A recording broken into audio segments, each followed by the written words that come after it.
తాళపత్రనిధిలోని సత్యాలను తెలుసుకుందాం. ఎలాంటి భోజనాన్ని చేయరాదు. కాకులు ముట్టుకున్నది, కుక్క ఆవు వాసన చూసినది తినకూడదు.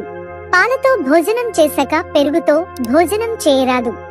కాళ్ళు జాపుకొని చెప్పులు వేసుకొని భుజించరాదు. భార్యతో కలిసి తినకూడదు.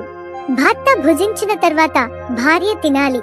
కలిసి తినాల్సి వస్తే ముందుగా భర్త ఒక ముద్దను తిన్న తర్వాత భార్య భర్తతో కలిసి తినవచ్చు. భుజించడానికి ఎడమ చేయి ఉపయోగించరాదు. చద్ది అన్నాన్ని భుజించకూడదు. చల్లారిన ఆహారాన్ని వేడి చేసి తినకూడదు.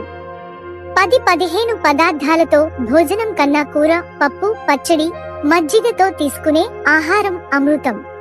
నిలువ పచ్చడి కంటే రోటి పచ్చడి ఎంతో శ్రేష్టము.